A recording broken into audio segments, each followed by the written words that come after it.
तो ऋष्यशृंग के आगमन का समाचार सुनकर महाराज रोमपाद उनका अभिनंदन करने के लिए अपने राजमहल से बाहर आए। युवा ऋषि को झुककर प्रणाम करने के बाद राजा ने पूरे हृदय से उनकी वंदना की और फिर उन्हें अपने राजमहल के अंदर अपनी पुत्री के कक्ष में ले गए। तो इस प्रकार से वे जो है डायरेक्टली जो है वे अपनी पुत्री के कक्ष में लेके गए। वहां महाराज रोमपाद ने ऋष्यशृंग को अपनी पुत्री शांता अर्पित की।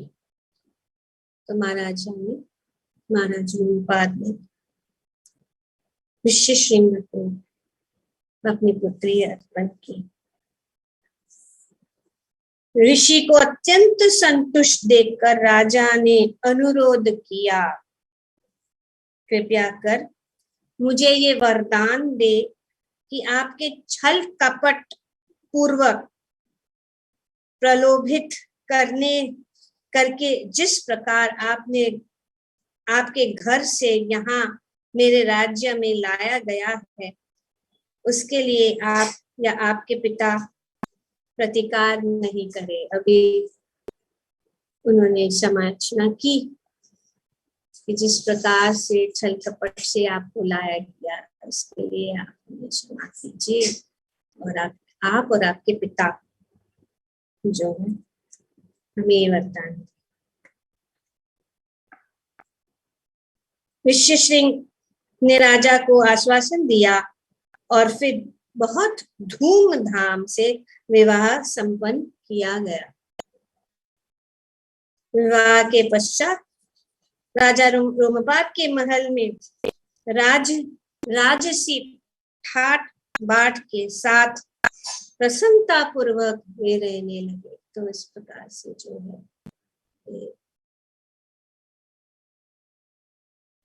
रहने लगे। अब ये कथा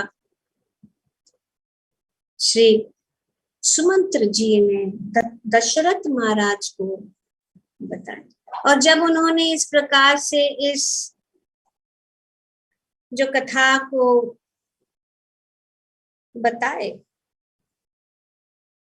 उसको सुनने के बाद महाराज दशरथ अत्यंत प्रसन्न हुए।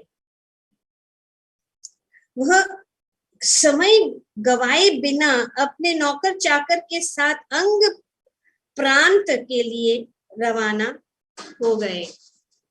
अभी वे समय नहीं नष्ट करना चाहते थे, वे तुरंत ही कहाँ गए? अंग प्रांत में। राजा रोमपाद ने अत्यंत हर्ष के साथ अपने मित्र का स्वागत किया और उसी समय ऋष्यशृंग को यह बताया कि महाराज दशरथ ही आपके असली ससुर है। तो रोमपाद ने कहा कि हालांकि बेटी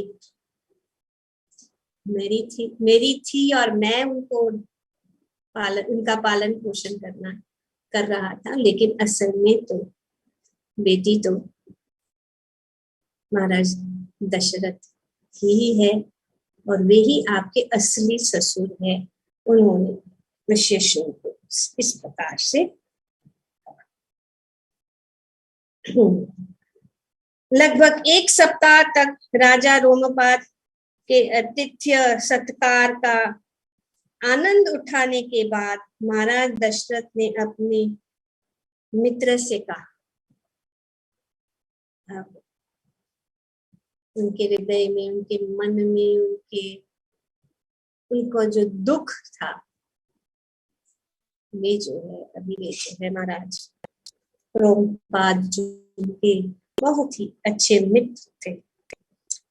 तो महाराज दशरथ ने कहा, बहुत लंबे समय से मैं दुखी और चिंतित हूँ, क्योंकि मेरे महान वंश को आगे बढ़ाने के लिए मेरा कोई पुत्र नहीं है। मैं दुखी हूँ, बहुत समय हुआ है, मेरा कोई पुत्र नहीं है और हमारा जो वंश है आगे बढ़ने के लिए ये कठिन है। तो इसलिए मेरा अनुरोध ये है कि आप मुझे ऋष्यशृंग को अपने साथ अयोध्या ले जाने की अनुमति दे, ताकि वह मेरी ओर से अश्वमेध यज्ञ को संपन्न कर सके। तो उन्होंने कहा कि आप जो है ऋष्यशृंग को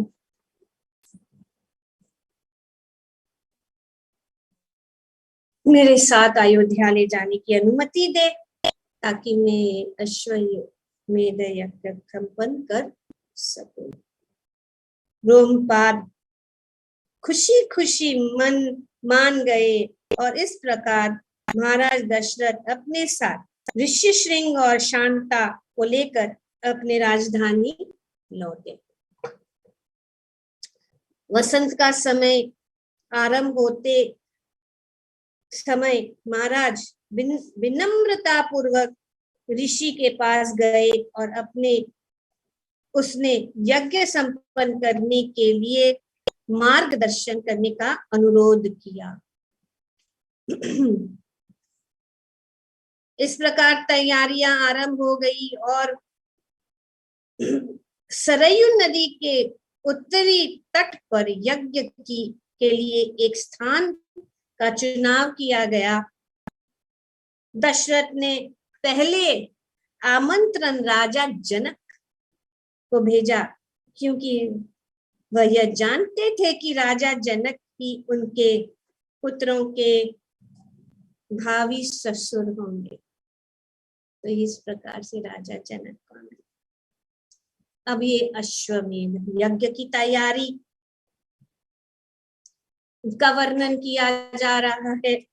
अश्वमेध यज्ञ में एक अश्व को चुनौती के प्रतीक के रूप में स्वतंत्र छोड़ दिया जाता है, यानी वह अपनी इच्छा के अनुसार इधर उधर विचरण करता है और शाही रक्षक उनके साथ रहते हैं। तो इस प्रकार से ये यज्ञ कैसे शुरू होता है? एक अश्व घोड़ा जो है स्वतंत्र छोड़ा जाता है और एक चुनौती रहती है। यह अश्व धरती के जिस भी स्थान पर जाता है वहां के समस्त राजा सम्राट के प्रति अपना सम्मान प्रकट करते हुए उपहार देते हैं अथवा अश्व को कैद करके सम्राट की चुनौती स्वीकार करते हैं। तो वे चुनौती स्वीकार करते हैं या उनको जो है राजा को सम्राट के रूप में स्वीकार करते हैं और उपहार प्रदान करते हैं। यदि चुनौती देने वाला अश्व बिना बंदी बने राजमहल लौट आता है तो अश्वमेध यज्ञ सफलतापूर्वक संपन्न हो जाता है। इस प्रकार पूरे 1 वर्ष तक इधर उधर विचरण करने के बाद जब अश्वमेध यज्ञ का अश्व अयोध्या वापस लौटा तो यज्ञ की आहुति का कार्य आरंभ किया गया। तो इस यज्ञ के लिए जब ये अश्व वापस आया या अयोध्या सब जगह घूमते हुए तब यज्ञ का आरंभ। इस यज्ञ के लिए बहुत सारे नगर के बाहर बड़े तंबुओं और मंडपों से सजे एक क्षेत्र में विशाल जन समुदाय जमा हुए। तो बहुत लोग यज्ञ के लिए बहुत सारे पृथ्वी के कोने कोने से अन्य राजा महाराज और उनकी रानियां, राजकुमार और राजकुमारियां शामिल थे। तो सब जगह से लोग पूरे पृथ्वी वहां पे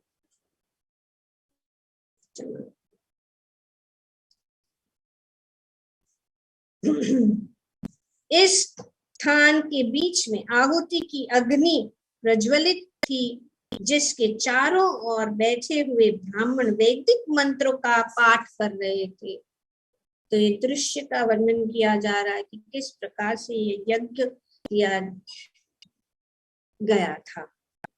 महाराज दशरथ की सबसे बड़ी रानी कौशल्या ने आहुति के खूंटे से बांधा हुआ अश्वमेध यज्ञ के अश्व की परिक्रमा की। क्या किया उन्होंने? पहले परिक्रमा। इसके बाद महारानी ने शास्त्रों में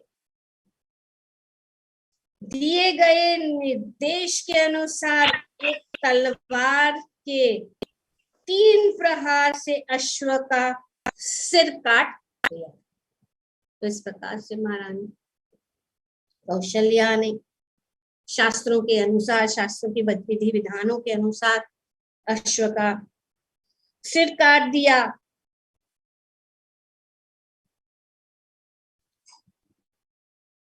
ऋषि श्रृंग ने मृत अश्व की चर्बी आहुति में के लिए प्रज्वलित की गई अग्नि को समर्पित की और महाराज दशरथ को आहुति से उठने वाले धूम्र को सूंघ कर श्वास भरने को कहा गया, क्योंकि ऐसे करने से यज्ञकर्ता सभी पापों से मुक्त हो जाते।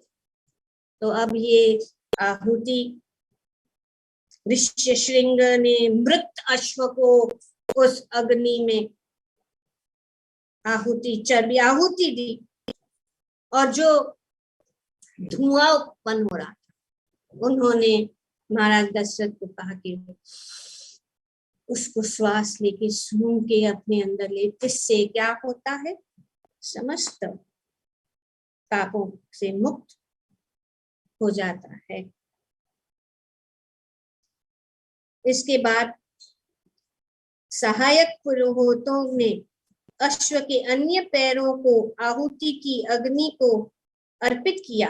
इस प्रकार 3 दिन तक विधि विधान से चलने के बाद अश्वमेध यज्ञ सफलतापूर्वक संपन्न हुआ। तो इस प्रकार का जो यज्ञ है आज के दिन में नहीं किया जाता, क्योंकि इसके लिए जरूरी है। इस प्रकार की आहुतियां पहले के युगों में की जाती थी, क्योंकि जब यह निश्चय होता था कि जिस पशु की आहुति दी जा रही है वह निश्चय ही स्वर्ग में जाएगा। तो जिस पशु या जिस अश्व की आहुति दी जा रही है वो निश्चय ही स्वर्ग में जाएगा।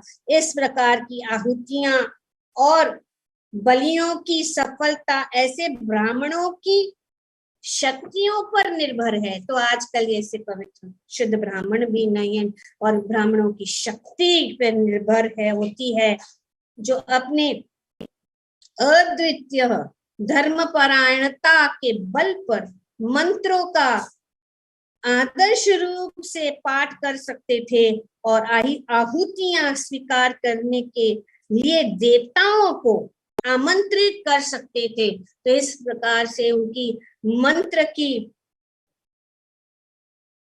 शुद्ध उच्चारण से वे जो है देवताओं को आवाहन या आमंत्रित कर सकते थे। आजकल ऐसे योग्य और सक्षम ब्राह्मण नहीं होते हैं और इसलिए इस प्रकार की बलि देने की परंपरा प्रतिबंधित कर दी गई है। तो इसके लिए आजकल ये यज्ञ नहीं, लेकिन उस समय क्योंकि बहुत ही शक्तिशाली ब्राह्मण, पटु ब्राह्मण। तो इस प्रकार से आहुति संपन्न हो जाने पर महाराज दशरथ ने 4 प्रमुख पुरोहितों को संपूर्ण पृथ्वी दान कर दिया। देखिए महाराज दशरथ का, उन्होंने संपूर्ण पृथ्वी को जो है ब्राह्मणों को दान, इस प्रकार से दान किया जाता है। और उस कैसे प्रकार के ब्राह्मण, जो आइए आगे बता, पूरी पृथ्वी उन्होंने दान कर दी। परंतु ब्राह्मणों ने यह उपहार लौटते हुए कहा, उन्होंने लौटा दिया, बोला मैंने क्यों? हे राजन, हमारा जीवन वेदों का अध्ययन करने और तप करने के लिए समर्पित है। इसको राज्य करके क्या करेंगे, पृथ्वी लेके क्या करेंगे? हमारा जो कार्य है सिर्फ वेद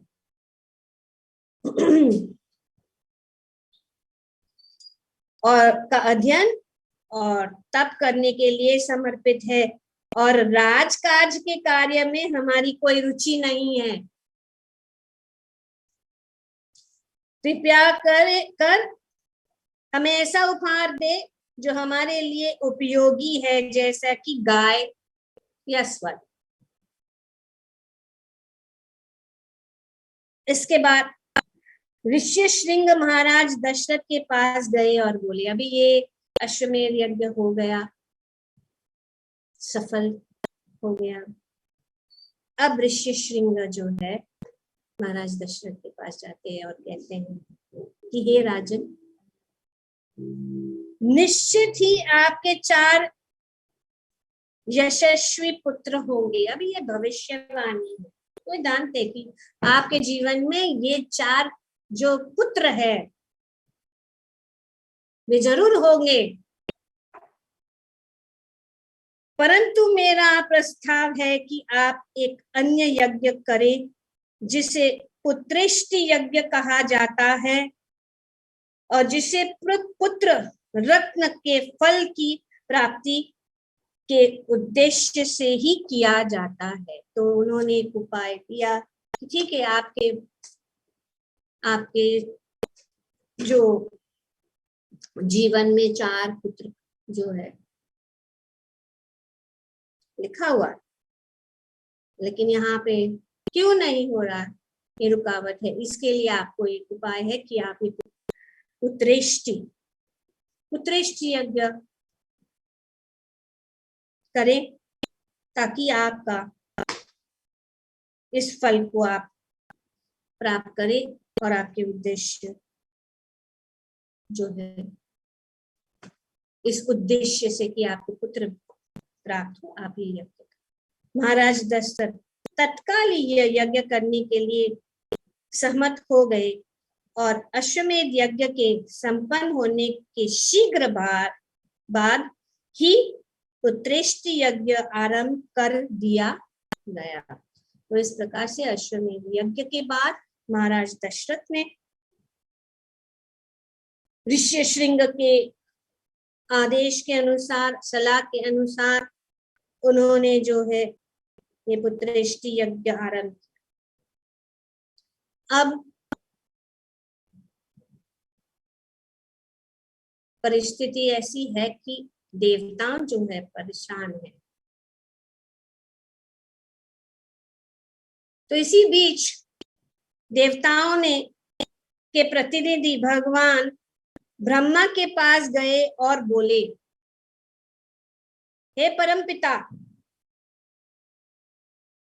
आपसे वरदान प्राप्त करके रावण इतना अधिक शक्तिशाली हो गया है कि वह अपनी इच्छा अनुसार सभी पर अत्याचार कर रहा है। तो अभी ये देवता जो जाते हैं ब्रह्मा जी के पास, कहते कि आपने जो वरदान दिया, अभी वो उस वरदान का गलत इस्तेमाल करके वो जो है अत्याचार कर रहा है। हम लोग भी दुष्रावण को वश में करने में असमर्थ है, और इसलिए हम आपसे विनती करते हैं कि दुष्ट रावण का नाश करने का कोई मार्ग दिखाए। तो देवता जो जाते हैं ब्रह्मा जी के पास और कहते हैं कि कोई मार्ग दिखाए ताकि ये दुष्ट रावण का नाश कैसे हो। तो ब्रह्मा जी ने पल भर इस पर विचार किया और फिर बोले, वरदान प्राप्त करते समय रावण ने मनुष्य के हाथों मृत्यु से बचने का अभयदान नहीं मांगा। तो अभी देवता तो मारे नहीं जाए, किसी से भी मारे नहीं जाए, क्योंकि उन्होंने वो सब मांगा, लेकिन उन्होंने क्या नहीं मांगा कि मनुष्य के हाथों मारे जाए। क्यों? क्योंकि मनुष्य को वे अत्यंत तुच्छ समझते, ये मनुष्य क्या हमारा बिगाड़। Over confidence. Ravana one lesson, इसमें बहुत सारी शिक्षा। हमको क्या मानते, वो मनुष्य, तो उन्होंने नहीं। तो इस प्रकार से ब्रह्मा जी अभी इस मामले पर गंभीरता पूर्वक विचार ही कर रहे थे कि तभी अचानक भगवान विष्णु, अभी जिस प्रकार से जो है हम इसमें कहाँ पे भागवतम में हम पढ़ रहे हैं, क्या हुआ था भागवतम में, याद है?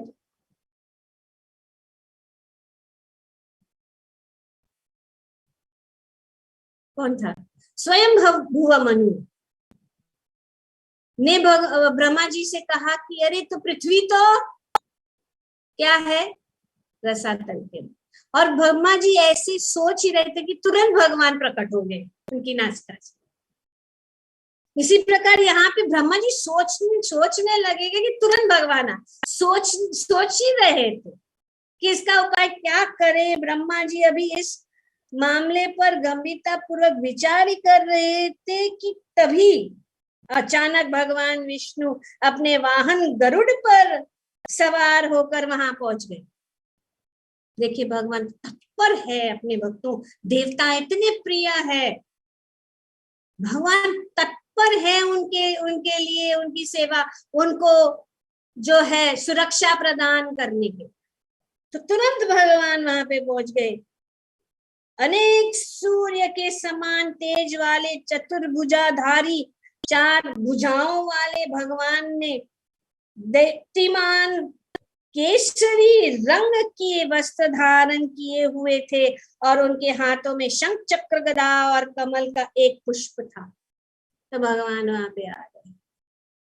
देवताओं ने अत्यंत भक्ति और श्रद्धा के साथ भगवान विष्णु की आराधना की और फिर वे बोले, हे ब्रह्मांड के स्वामी, हमारी रक्षा के लिए दया करके आप स्वयं को 4 विभक्त करें। तो 4 भाग, हाँ, क्योंकि अभी देवता जानते कि भगवान स्वयं ही बचा सकते और कोई नहीं। इस प्रकार महाराज दशरथ के 4 पुत्र बन जाए और फिर रावण का संहार करें। तो इस प्रकार महाराज दशरथ के 4 पुत्र बन जाए। तो देवता कह रहे भगवान को आदेश दे रहे, ऑर्डर कर रहे कि आप ऐसे करिए और फिर रावण का संहार करे। भगवान विष्णु बोले, अब आपको चिंता करने की कोई आवश्यकता नहीं है, मैं महाराज दशरथ के पुत्रों के रूप में अवतार लूंगा और आपके शत्रु राक्षस राज रावण का संहार करने के बाद 11,000 वर्ष तक धरती पर शासन करूंगा। भगवान कह रहे थे 11,000 वर्ष तक। यह कहकर भगवान विष्णु रहस्यमय ढंग से अंतर्धान हो गए और यह देखकर देवतागण चकित रह गए। तो भगवान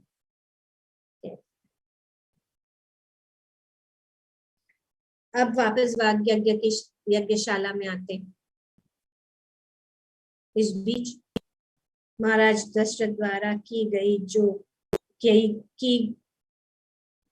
द्वारा किए जा रही यज्ञ की अग्नि से अत्यंत काले रंग का एक असाधारण व्यक्तित्व प्रकट हुआ, जिसके शरीर के सभी अंगों पर शुभ चिन्ह अंकित थे। यह व्यक्ति असीमित शक्तियों वाला जान पड़ता था और आध्यात्मिक आभूषणों से सुसज्जित था और उनके हाथों में सोने का एक बर्तन पकड़ रहा था जिसमें खीर थी। तो इस प्रकार से यज्ञ से बहुत ही शक्तिशाली व्यक्ति प्रकट हुए और उनके हाथ में सोने के बर्तन में खीर थी। इस दिव्य पुरुष ने महाराज दशरथ को संबोधित करके कहा, मैं भगवान विष्णु का दूत हूँ। और उन्होंने जो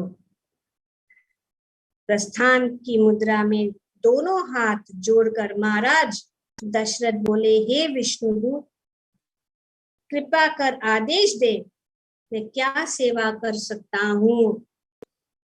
भगवान विष्णु के सेवक ने कहा, आपके दोनों यज्ञ की सफलता के उपहार स्वरूप खीर का ये पात्र आपके लिए है। तो उन्होंने कहा कि आपने जो यज्ञ किया है सफल हुआ है और ये पात्र जो है खीर का पात्र आपके लिए है।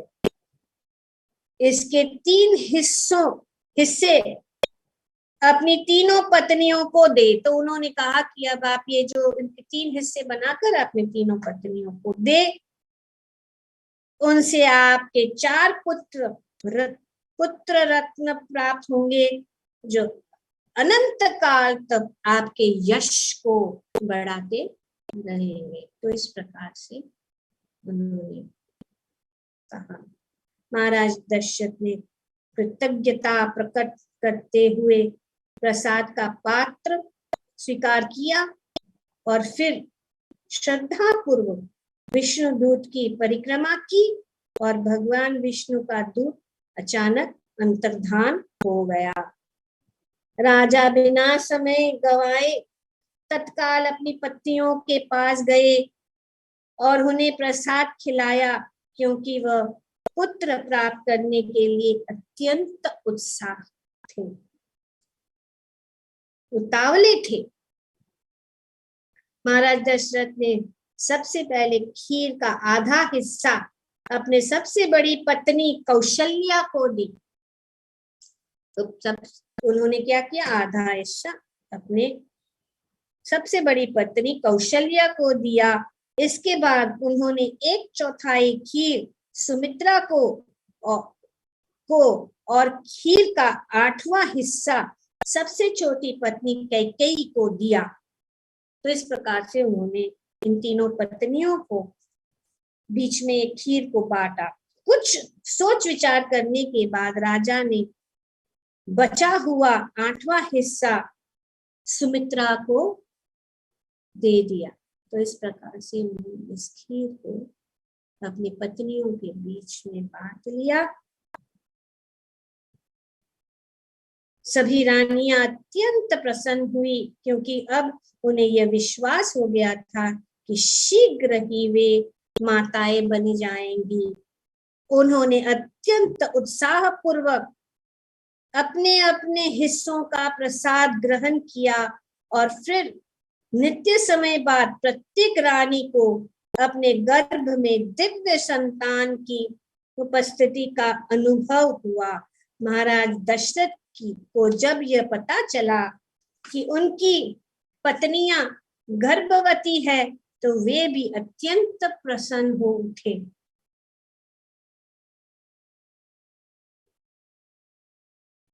अब जो कार्य करना था वो सफल हो गया। सब रानियां गर्भवती हो गई। अब ब्रह्मा जी ने देवताओं को कहा, ब्रह्मा जी ने देवताओं को बुलाया, कहा कि शीघ्र ही भगवान विष्णु मानव समाज में अवतारित होंगे, इसलिए उनकी सहायता करने के लिए आप सभी को अपने अपने अंशक अवतार लेने चाहिए। तो उन्होंने कहा कि आप सब देवता जो है भगवान विष्णु की सहायता करने के लिए, भगवान की सहायता करने के लिए आप भी जो है पृथ्वी पर अंशक अवतार बनकर प्रकट हो जाए, मैं यह चाहता हूँ। और ब्रह्मा जी कहते हैं कि मैं यह चाहता हूं कि आप अप्सराओं,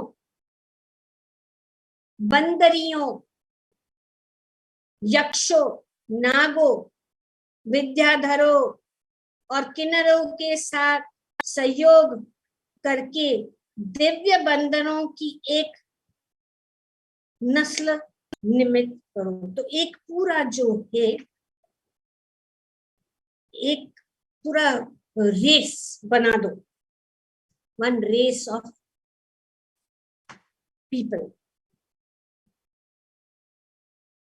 ये संतानें आपकी इच्छा अनुसार कोई भी रूप धारण करने में सक्षम होने चाहिए और उनके पास कुछ अन्य मायावी शक्तियां भी होनी चाहिए।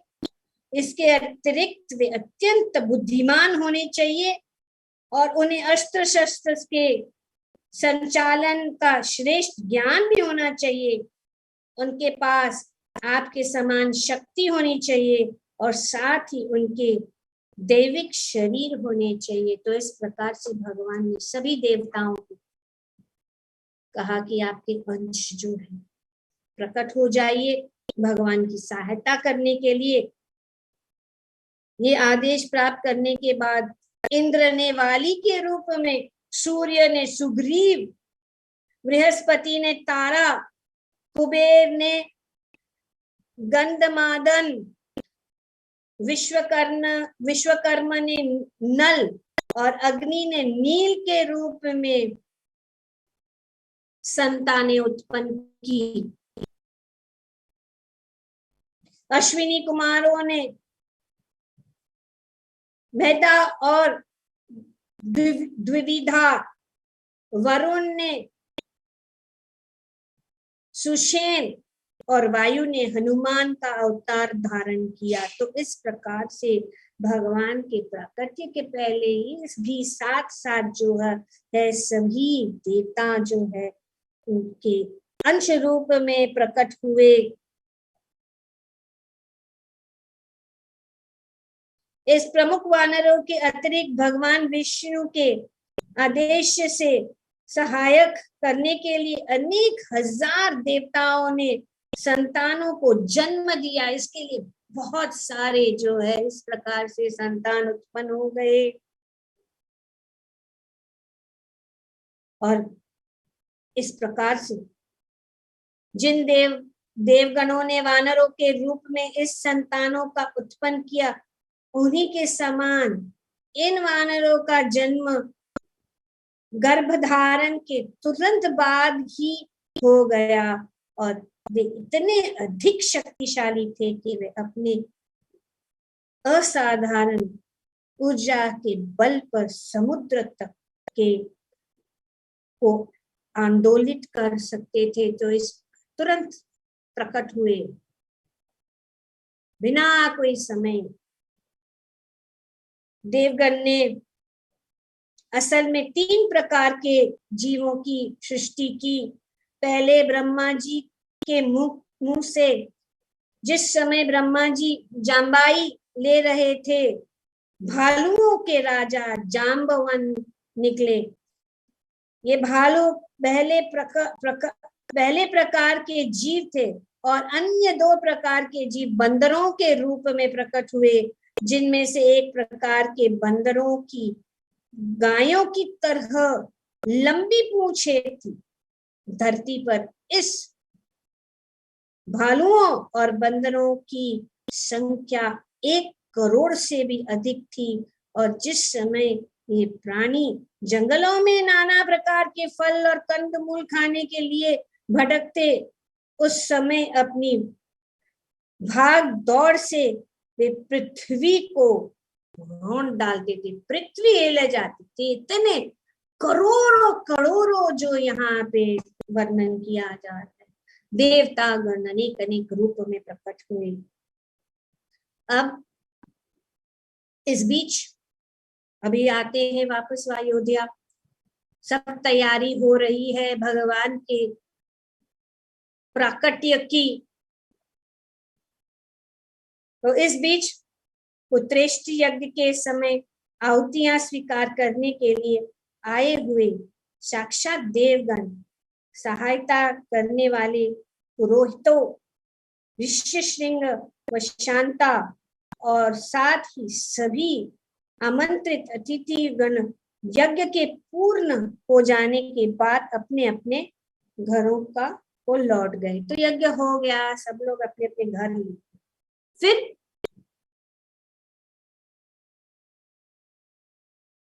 12 माह की गर्भस्थ के बाद, मतलब 12 महीना की गर्भस्थ के बाद चैत्र मास के शुक्ल पक्ष की 9वीं तिथि को कौशल्या ने एक पुत्र को जन्म दिया। चैत्र मास की शुक्ल पक्ष की 9वीं तिथि को कौशल्या ने पुत्र को जन्म दिया। नवजात शिशु की आंखें और होंठे लाल थे और उनके शरीर पर सभी शुभ चिन्ह अंकित थे। कौशल्या का यह पुत्र भगवान विष्णु की आदि शक्ति व क्षमता का प्रतिनिधित्व करता था।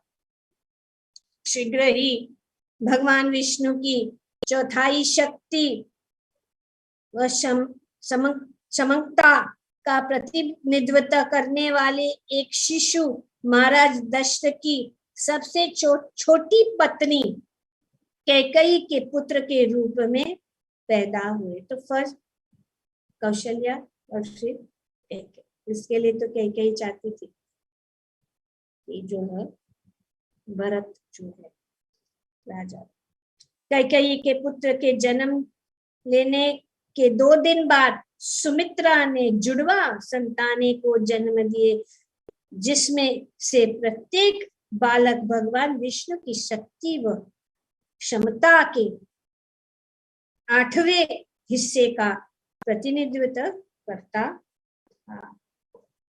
ये चारों नवजात शिशु एक दूसरे से अत्यंत मिलते जुलते थे, वे अत्यंत ओजपूर्ण थे और उन्हें निहारना अत्यंत सुखकर था। दशरथ के इन चारों पुत्रों के जन्म के समय देवताओं ने स्वर्ग से पुष्पों की वर्षा की और साथ ही आकाश लोक से दिव्य संगीत की ध्वनि भी सुनाई। इस प्रकार से ये जन्म, और इस जन्म के बाद उत्सव अयोध्या में एक विशाल उत्सव आयोजन हुआ, क्योंकि इस शुभ अवसर पर आनंद मानने के लिए सभी नागरिक सड़कों पर उमड़ पड़े थे और उनके साथ वहां संगीत, नृत्य और अभिनय करने वाले लोगों भी थे, जो सबका मनोरंजन कर रहे थे। तो कौशल्य के पुत्र के जन्म के 13 दिन बाद पारिवारिक पुरोहित वशिष्ठ मुनि ने नामकरण समारोह संपन्न किया। अभिनाम करण।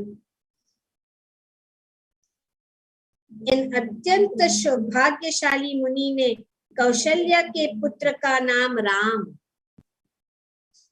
नामकरण कौशल्या के पुत्र का नाम राम, कैकेयी के पुत्र का नाम भरत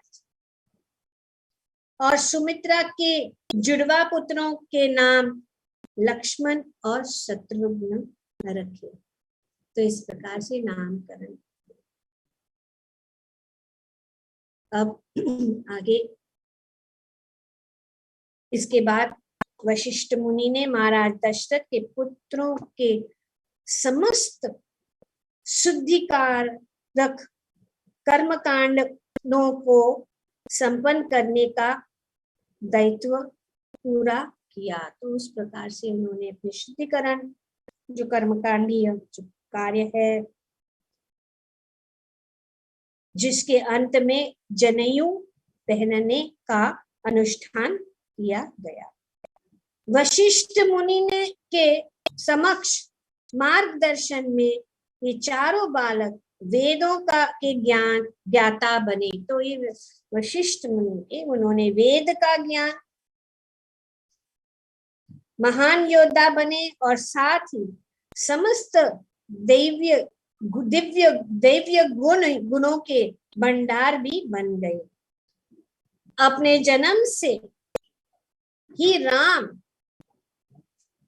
अपने अन्य भाइयों की तुलना में सभी प्रकार से सर्वश्रेष्ठ थे और इस कारण वह स्वाभाविक रूप से अपने पिता के सबसे प्रिय पुत्र बन गए थे। तो श्री राम बचपन से ही लक्ष्मण को अपने बड़े भाई राम से अत्यधिक लगाव था और राम भी लक्ष्मण से उतना ही स्नेह करते थे। सच तो यह है कि लक्ष्मण के बिना राम न तो भोजन करते थे और न ही सोने जाते थे। तो दोनों भाइयों के बीच में, राम और लक्ष्मण के बीच में इतना प्रेम और स्नेह था कि वे एक दूसरों के बिना रह नहीं सकते थे। राम यदि वन में शिकार करने जाते तो लक्ष्मण बिना किसी चूक के उनके साथ जाया करते।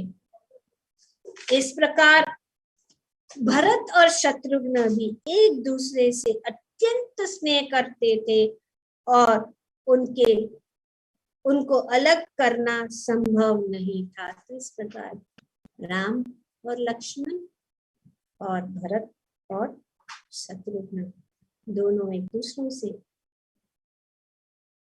तो इस प्रकार अब वे युवक बन गए, बड़े हो गए। वे सब शिक्षण जो भी था वे उन्होंने पा लिया और फिर दशरथ जो है सोचने लगे कि राम लक्ष्मण भरत और शत्रुघ्न ने जब अपनी शिक्षा दीक्षा पूरी कर ली तब महाराज दशरथ ने उनके विवाह के संबंध में वशिष्ठ मुनि से परामर्श की। अभी उनकी विवाह वशिष्ठ से क्या किया। ऐसे ही वे सोच रहे थे कि एक दिन जब इसी संबंध में चर्चा चल रही थी तो उसी समय अत्यंत शक्तिशाली ब्रह्म ऋषि विश्वामित्र अयोध्या पहुंचे और राजमहल के अंदर चले आए। अभी विचार हो रहा है किसका? विवाह का। और उसी समय आप पहुंचे विश्वामित्र, ब्रह्म ऋषि विश्वामित्र आए। ब्रह्म ऋषि का स्वागत करने के लिए महाराज दशरथ और वशिष्ठ मुनि तत्काल अपने आसनों से उठ खड़े हो गए। महाराज दशरथ ने यथोचित सम्मान देकर अपने अतिथि की वंदना की। इसके बाद वह विश्वामित्र को राज दरबार में लेकर गए और उन्हें एक बहुमूल्य आसन पर बिठाया। इस प्रकार से मुनि का स्वागत किया। तो इसके बाद राजा ने अत्यंत विनम्रता पूर्वक उनसे कहा कि हे मुनि श्रेष्ठ, मुझे आशा है कि जन्म और मृत्यु के निरंतर चलने वाले चक्र पर विजय पाने के आपके प्रयास सफलता पूर्वक संचालित हो रहे हैं। आपका यहाँ आना उसी प्रकार है जैसे कि किसी व्यक्ति को अमृत का प्याला मिल गया। तो इस प्रकार से जो है महाराज दशरथ ब्रह्म ऋषि विश्वामित्र की प्रशंसा कर रहे हैं। ब्रह्म विश्वामित्र द्वारा कुशल क्षेम पूछे जाने पर महाराज दशरथ आदर सहित बोले। कभी महाराज दशरथ क्या कह रहे हैं कि हे मुनिश्रेष्ठ, आपका यहाँ आना मेरा सौभाग्य है। आपकी उपस्थिति से मेरा सम्मान बड़ा है। कृपया करके बताइए कि मुझसे आपकी क्या अपेक्षा। तो आपका आगमन किसके कारण हुआ है, आप आए हैं, ठीक, तो आप मुझे बताएं कि मैं आपकी किस प्रकार से सेवा कर सकूं। अपेक्षा है ताकि मैं आपके यहाँ पधारने के उद्देश्य को पूरा करने का सौभाग्य पा सकूं। तो ये वचन महाराज दशरथ ने उनको वचन कि मैं आप जो भी उद्देश्य से आप आए हैं उस उद्देश्य को मैं सफल करने के लिए आप मुझे कृपया करके क्या बताएं, कह दीजिए क्या है। राजा के इस स्वागत से विश्वामित्र अत्यंत प्रसन्न हुए। वह बोले,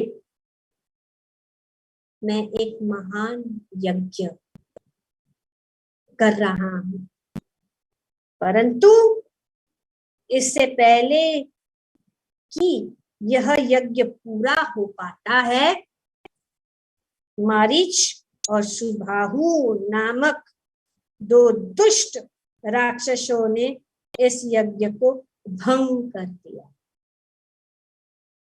तब ये विश्वामित्र कह रहे कि मैं एक महान यज्ञ करने जा, पर ये दो जो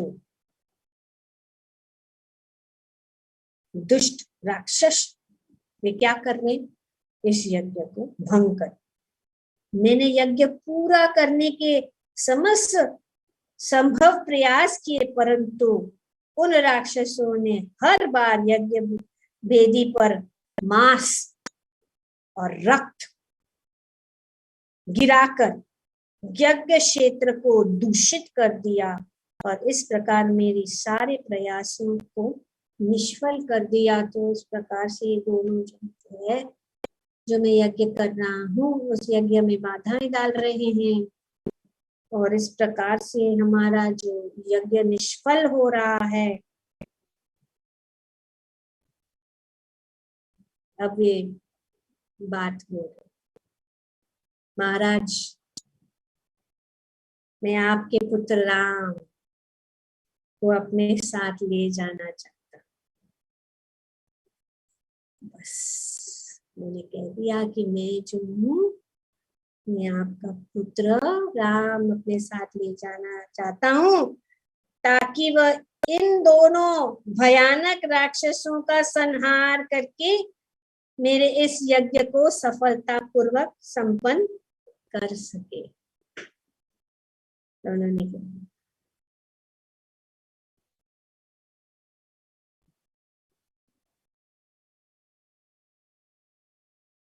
और मैं आपको ये आश्वासन देता हूँ कि राम आसानी से यह कार्य कर सकते हैं। आपकी इस उदारता के बदले में आप ढेरों आशीष दूंगा, इसलिए कृपया मुझे राम को मात्र 10 दिन के लिए अपने साथ ले जाने दे। आप निश्चिंत रहे, वह सकुशल वापस आ जाए, वे कुशल वापस आ जाए। सिर्फ 10 दिन के लिए आप। जब विश्वामित्र के शब्द से महाराज दशरथ को ऐसा सदमा पहुंचा, जब उन्होंने ये सुना कि राम को ले जा रहे, तो उनको ऐसा सदमा पहुंचा कि उनका पूरा शरीर थर थर कांपने लगा।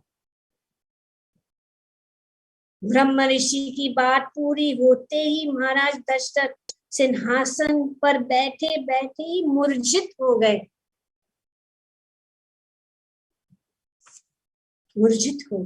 जब उन्होंने सोचा कि मेरे प्रिय राम, वो भी 10 दिन, एक क्षण के लिए भी महाराज दशरथ जो है श्री राम जी से दूर नहीं रह सकते। इतना स्नेह, मूर्छित हो गए।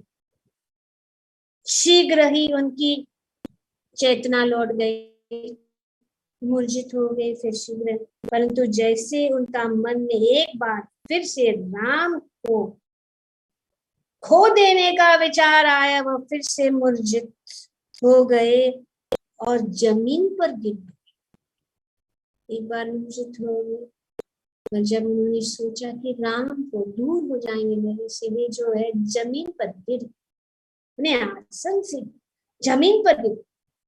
इस बार उन्हें पूरी तरह से होश में आने में लगभग 1 घंटा लगा। कोई होश नहीं हुआ, उन्होंने अपनी होश खो गए। जब महाराज दशरथ ने विश्वामित्र को अपने सामने बैठे हुए देखा, तो वह गिड़गिड़ाते हुए बोले, हे मुनि श्रेष्ठ, आप सभी का कुशल मंगल करते हैं। मेरा प्रिय राम मात्र 16 वर्ष का, सिर्फ 16 वर्ष, और उसने अभी अब तक अपना सैन्य परीक्षा भी पूरी नहीं की है। वह अब तक किसी युद्ध क्षेत्र में भी नहीं गया है। कृपा कर मेरे अनुभवहीन पुत्र को न ले जा, आप मत ले जाइए अभी तो। मैं नहीं चाहता हूँ कि ले जाए, वे इतने कोमल है, वे 16 साल के लिए, उनको कोई अनुभव नहीं है युद्ध। उसके बदले उन दोनों राक्षसों का संहार करने के लिए आप मुझे मेरी विशाल सेना के साथ ले चलिए। आप चाहे तो मुझे लेकर चलिए, मेरी पूरी विशाल सेना में देता हूँ, मैं भी आऊंगा। या फिर अभी आपका आग्रह राम को ही साथ ले जाना है, तो मुझे और मेरे सेना को भी अपने साथ चलने दे, ताकि हम वहां राम के साथ मिलकर युद्ध करेंगे। अगर उनको, लेकिन मैं अकेला नहीं भेजना चाहता हूँ। आप अगर चाहे तो मैं और मेरी सेना आपके साथ, आप इस राक्षसों का वध करने के लिए तैयार है। और अगर आप ऐसा सोचते हैं कि नहीं, राम को साथ रहना चाहिए, तो हम भी राम के साथ मैं और मेरी सेना जो है राम के साथ आएंगे और आपकी सहायता करेंगे। हे विश्वामित्र, मैं वृद्ध हो गया हूं और राम के बिना मेरा प्राण नहीं रहेगा। यहाँ पे दशरथ महाराज कह रहे कि राम के बिना मेरा प्राण नहीं रहेगा, कृपया करके आप मुझे इन दोनों राक्षसों के बारे में बताएं, मुझे उनकी शक्ति के बारे में कुछ संकेत दें। विश्वामित्र बोले, इन समस्त राक्षसों का राजा रावण है और वह समस्त संसार पर अत्याचार कर रहा है। जब वह स्वयं व्यक्तिगत रूप से किसी यज्ञ में बाधा नहीं डालता है तो वह इन दोनों शक्तिशाली राक्षसों मारीच और सुबाहु को यह पाप कार्य करने का दायित्व सौंप देता। तो ये सब जो उसकी जड़ कौन है? रावण। और रावण इस प्रकार से उनको लगा। अभी वो तो इतना काफी था, अभी रावण का नाम सुनकर महाराज दशरथ और भी अधिक भयभीत हो उठे। तो सोने पे सुहा, पहले तो ये राक्षस और फिर से इससे बड़ा राक्षस जो है, सबसे बड़ा दुष्ट रावण। तो बाप रे बाप, वो जो है वो भयभीत हो उठे और चित्कार कर उठे, रावण से युद्ध करना किसी भी व्यक्ति के समर्थ में नहीं है। आप कहाँ मेरे नाम को ले जा रहे हैं? वो कैसे करेगा? यहाँ तक कि उन अन्य दो राक्षसों का वध करना भी मेरे या मेरे पुत्र के लिए संभव नहीं है। हे ऋषिवर, मैं आपका अनुरोध पूरा नहीं कर सकता। यहाँ तक कि आपने अपने पुत्र को आपके साथ भेजने की बात तक सोचना मेरे सहन शक्ति से बाहर। तो उन्होंने नहीं, मैं नहीं भेज सकता हूँ, मैं नहीं कर सकता हूँ, क्या रे, मैं इनको नहीं भेज सकता।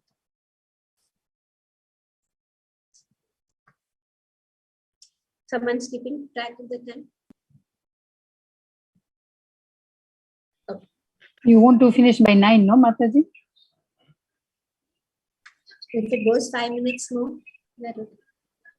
What's the time? It's still time. It's 20:50. तो अभी पुत्र वियोग, अभी पुत्र नहीं है, अभी पुत्र वियोग। पहले पुत्र नहीं, उसका शोक, अभी पुत्र वियोग। पुत्र वियोग के दुख से उत्पन्न हो गए महाराज दशरथ इसी तरह उलझुल ढंग से बोलते रहे और उन्होंने विश्वामित्र का अनुरोध पूरा करने से मना कर दिया। No, they are not going, वो लोग नहीं जाए, नहीं हो सकता।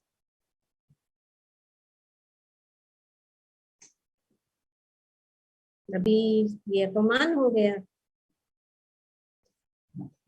ऋषि का अपमान हो। इसे ऋषि के अपमान, इसे ऋषि ने अपना अपमान समझा। विश्वामित्र के क्रोध की ज्वाला भड़क उठी और वो क्रुद्ध होकर बोले, अभी उनको क्रोध,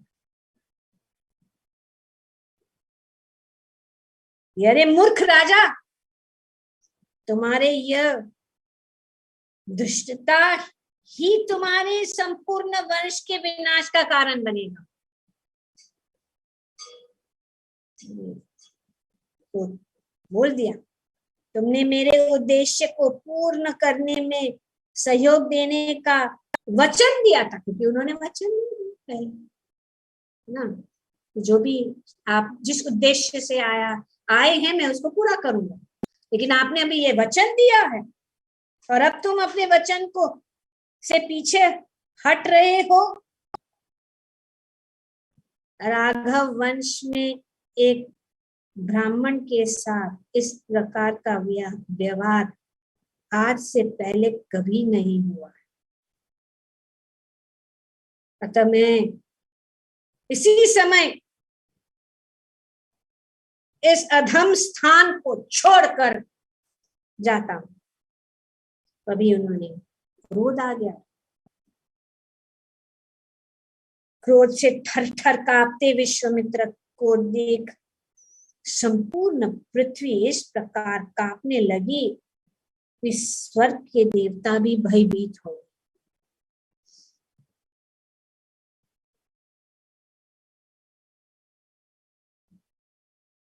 वशिष्ठ मुनि तत्काल महाराज दशरथ के पास गए और बोले। अभी वशिष्ठ मुनि ने सोचा भी कुछ तो करना पड़ेगा, तो उन्होंने जो है, हे राजन, इस समय ऐसा अनुचित कार्य करके उससे पहले अर्जित किए हुए अपने सारे पुण्यों को नष्ट न करें। आप जो है ऐसे मत कीजिए। आपने पवित्र वचन दिया है, इसीलिए आपको अपना पुत्र विश्वामित्र जी को देकर अपने वचन को अवश्य पूर्ण करना चाहिए। आप उनको दे दीजिए और अपने वचन को। अब वे पहचान दे रहे, विश्वामित्र की पहचान दे। विश्वामित्र जी पहले एक राजा थे और उन्हें भगवान शिव से ऐसे दिव्य अस्त्र शस्त्र प्राप्त हुए थे जो दक्ष की पुत्रियों जया और सुप्रभा से शिव को मिले थे। विश्वामित्र निश्चित ही ये अस्त्र राम को देंगे और साथ ही राक्षसों का संहार करने के लिए आवश्यक शक्तियां भी देंगे। अभी वो उनको कह रहे हैं कि आपका वचन एक तो आपको तोड़ना नहीं, आपने वचन दे दिया तो निभाना है। और अभी वे कह रहे हैं कि विश्वामित्र की क्या क्षमता की शक्ति है। सच तो यह है कि ऋषि विश्वामित्र स्वयं ही बड़ी आसानी से मारीच और सुबाहु का वध कर सकते हैं।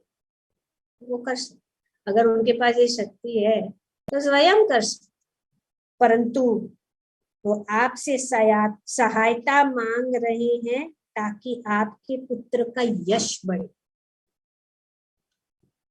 तो उन्होंने कहा कि विश्वामित्र को ये कार्य कर सकते खुद, जैसे कि भक्त सब कार्य कर सकता है, लेकिन दूसरों को वे सेवा में लगाते हैं ताकि उनका यश बढ़े। हालांकि वे अकेले सब कुछ कर सकते हैं। ये भक्त की भावना होती, उनको किसी की जरूरत नहीं है, लेकिन वे दूसरों का यश बढ़ाने के लिए उनको अनेक अनेक प्रकार की सेवा में। और ये निश्चित रूप से कि अगर हमारा यश है तो भक्तों के द्वारा है, क्योंकि भक्त का यही एक इच्छा है कि अन्य भक्तों का यश बढ़े और अन्य भक्त जो है भगवान की सेवा।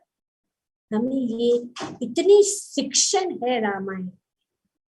मैं निवेदन करती हूँ कि आप लोग सब जो है ध्यान पूर्वक सुनिए और आपके मन और हृदय में जो बातें जो स्थित हुई है उसको नोट करिए, ध्यान पूर्वक सुनिए और उनको नोट करिए। और जब श्री रामनवमी के दिन हम सब जो है इसकी चर्चा करें, उससे और भी अधिक आनंद आएगा।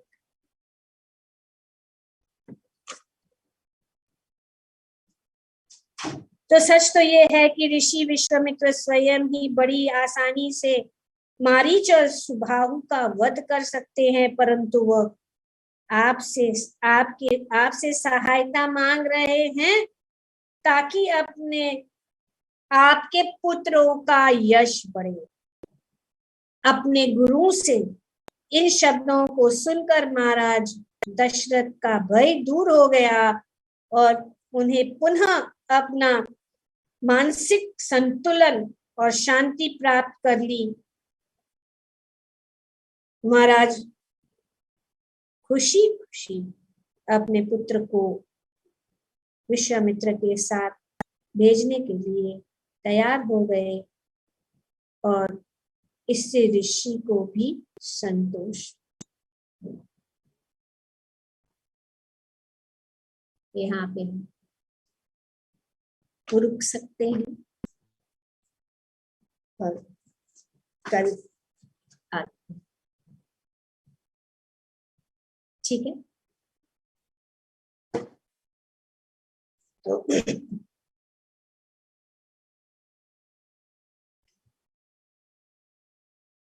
तो राम महाराज दशरथ ने राम को बुलवाया और चूंकि लक्ष्मण अपने बड़े भाई राम के बिना नहीं रह सकते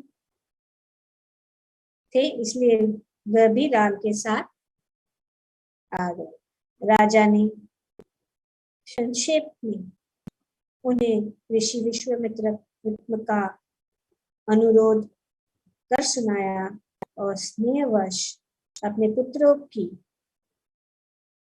शीश चूम लिए।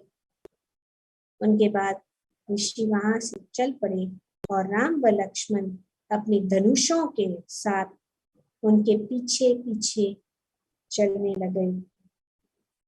जिस समय वे तीनों राजमहल से बाहर निकल रहे थे तो सर्वत्र स्वर्ग से पुष्प जो है बरसने लगे और साथ ही आकाश की तरफ से दिव्य संगीत आती सुनाई। Okay, since there were 2 minutes more, I can हर एक चीज ओके, सो कल आगे। धन्यवाद। तो आज हमने देखा कि किस प्रकार से महाराज दशरथ सुमंत्र ने महाराज दशरथ को ऋष्यशृंग और रोमपाद की कथा सुनाई। महाराज दशरथ प्रसन्न हुए, उनको उनके राज्य में बुलाए और उन्होंने अश्वमेध यज्ञ उनके हाथों करवाया और फिर ऋष्यशृंग ने उत्कृष्ट यज्ञ करने के लिए उनको सलाह दी। उस यज्ञ से जो है विष्णु के दूत प्रकट हुए और उन्होंने ये दूत ने जो है महाराज दशरथ खेत प्रदान किए। खेत प्रदान करने के बाद भगवान श्री राम, लक्ष्मण, शत्रुघ्न और भरत का जन्म हुआ। वे शिक्षण प्राप्त करने के बाद वे विवाह के उम्र पहुंच गए। तब विश्वामित्र उनके राज्य में आए और श्री राम जी अपने साथ ले जाने का उन्होंने श्री दशरथ महाराज से अनुरोध किया। दशरथ महाराज माने नहीं, लेकिन वशिष्ठ ने उनको समझाने के बाद ये जो है खुशी खुशी श्री राम और लक्ष्मण को विश्वामित्र के साथ भेज दी। आगे